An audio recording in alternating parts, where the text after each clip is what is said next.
चाणक्य नीती. काय आहे चाणक्य नीती? चाणक्य नीती पूर्ण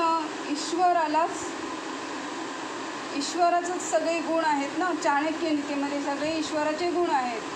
चाणक्य नीतीमध्ये न्याय आहे ना. सत्य लोकांना ते आवडणार. चाणक्य नीती बघा, चाणक्य नीती काय आहे?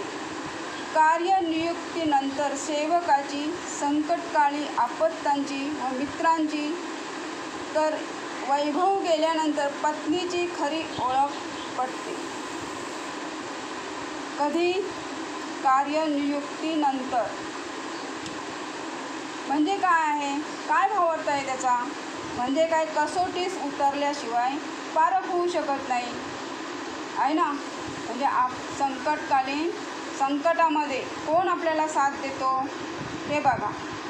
एक सेवक असेल, तर त्याच्या घरी सेवक असेल आणि त्याच्यावर संकट आलं तर सेवकाची पारख कार्यनियुक्तीनंतरच होते.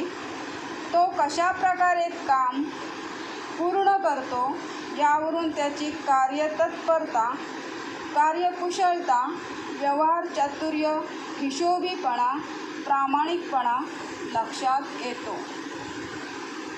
दुसरं काय आहे? संकटकाळी नातेवाईक किती आपल्याला साथ देतात ते बघा. 2 नंबरला नातेवाईक आहेत. नातेवाईकांची खरी ओळख संकटकाळीच होते.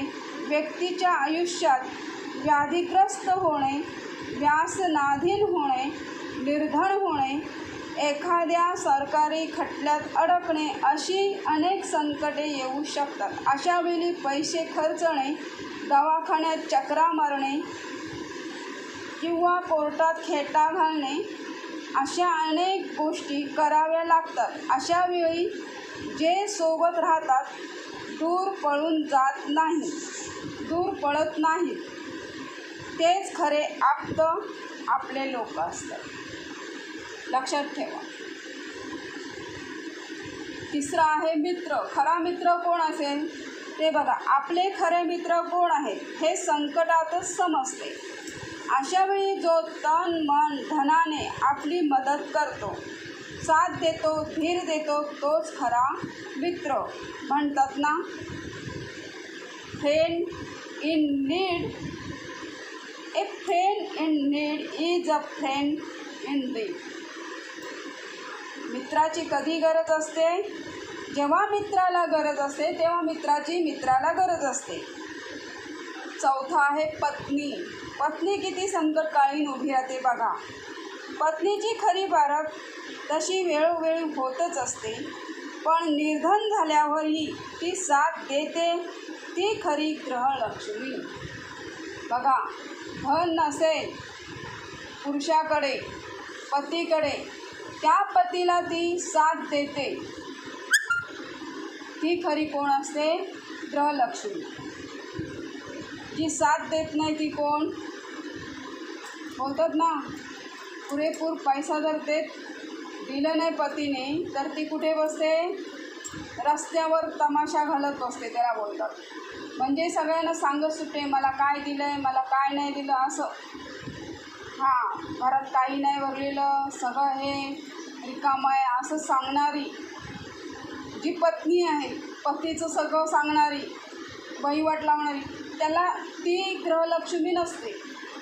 जी गृहलक्ष्मी असते, जी पतीला, चल आज पगार लेट येणार ना, आपण तसेच दिवस काढू, बरोबर?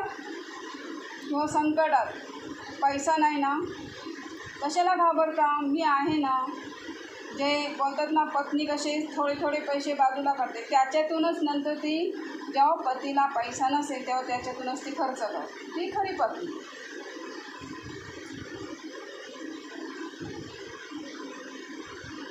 पत्नीची खरी पारख तशी वेळोवेळी होतच असते, पण निर्धन झाल्यावरही ती साथ देते. ती खरी गृहलक्ष्मी ठरते. स्त्रियांना नटण्या मुरडण्याची, दागिन्यांची, कपडे लत्त्यांची खूप हौस असते, परंतु खरी जीवनसाथी तीच जी आपल्या हौसेला मुरड घालते, पतीच्या उत्पन्नातच जमा खर्चाचा मेळ घालते. पतीचे वैभव गेल्यानंतरही तिची त्याची पूर्वसारखीच काळजी घेते.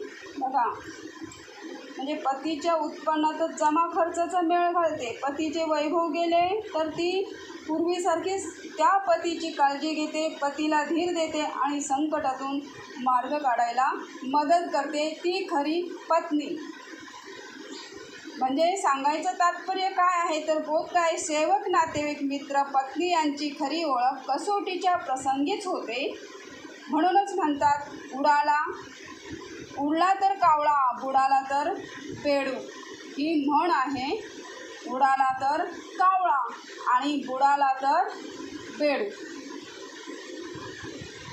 तर हे ते आर्य चाणक्याची जी नीती आहे ही तुम्हाला जर आवडली असेल तर नक्कीच कमेंट करा की ही तुम्हाला म्हणजे हे तुम्हाला लागू आहे का, ह्याचे विचार आर्य चाणक्याचे जे विचार आहेत हे तुम्हाला पटतात का. पटत असेल तर नक्कीच कमेंटमध्ये सांगा की हां पटतात. आणि चाणक्याचे विचार सगळ्यांना पटतीलच, कारण चाणक्याचे विचार खूप सुंदर आहेत, खूप छान आहेत, मनुष्याला ज्ञान देणारे आहे. मनुष्य बघा पतन जर होत असेल तर तो त्याच्यातून तो सावरू शकतो, अशी चाणक्य नीती आहे. तर नक्कीच या व्हिडिओला लाईक, शेअर आणि सबस्क्राईब करा. बेल आयकॉन दाबायला विसरू नका. जय हिंद, जय महाराष्ट्र, जय भारत, वंदे मातरम, भारत माता की जय. हा आपला 10वा पाठ झाला. आपण पुढचा व्हिडिओ पुढचं जे आहे चाणक्याची काय नीती आहे ते आपण पुढच्या व्हिडिओमध्ये दिले जाईल.